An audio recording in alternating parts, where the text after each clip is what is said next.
PETA is suing SeaWorld for allegedly violating the 13th Amendment's ban on slavery. They're saying that they keep 5 orca whales at their amusement parks in Orlando and San Diego in poor conditions that violate the amendment.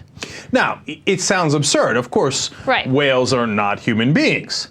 On the other hand, neither are corporations. And the 13th, 14th, 15th Amendment basically as a block have been determined by our Supreme Court to interpret corporations as human beings, as people with constitutional rights. So if IBM can be a person, why can't a whale be a person? Yeah, they say that the amendment is very vague and that it's not limited to humans. That's what they're arguing. Yeah, no, and it is a fair constitutional argument according to the interpretation by the Supreme Court. They say, for example, on another amendment, it doesn't say that human beings have a freedom of speech rights. It just says the government cannot take away your freedom of speech. And that could apply to corporations. It could also apply to whales.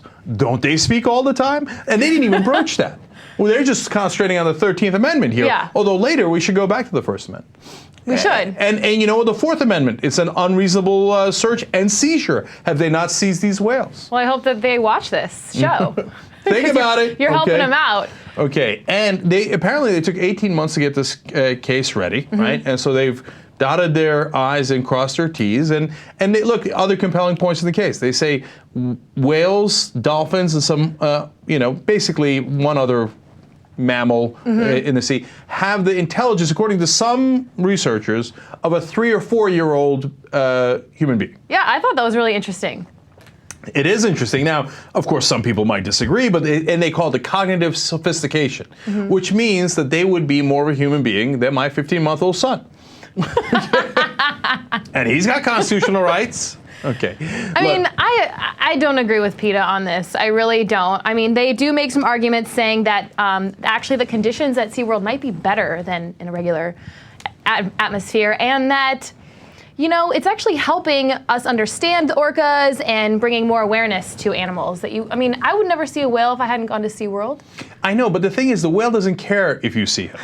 The whale just wants to be in the ocean, eating whatever it eats. Did he tell you that? The whales told you that? Oh, of course, because he's got the sophistication of a 3 to 4 year old. Yep. So I had a conversation with him, and he told me with his freedom of speech rights that he'd rather be in the ocean. Okay. Now, look, I disagree with everybody in this case. So is PETA right? Should they be considered human beings with constitutional rights, or you know, are they call them slaves, right? Are they really slaves? They're not slaves. They're animals, right?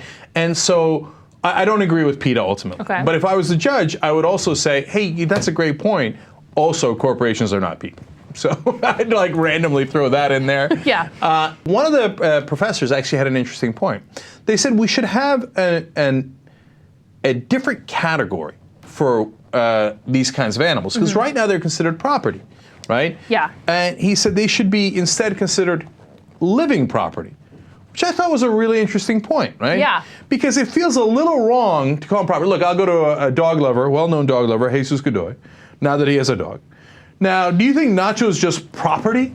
Or don't you think that it has a soul, and it thinks and it feels? If you would have asked me that in February before I didn't have a pet, I probably would have been like, nah, he doesn't have a soul. But now that I do have, I would say yes. So, yeah, and look, by the way, animals have different rights too, right? They don't have rights, I should be clear about that. They have some protections. So you can't abuse animals, obviously Michael Vick, et cetera, et cetera. But they don't have any rights. And one of the professors is arguing that as living property, they should get some limited rights. Not all the constitutional rights of human beings or, God forbid, corporations, but like some degree of rights as living property. And I thought that's an interesting point.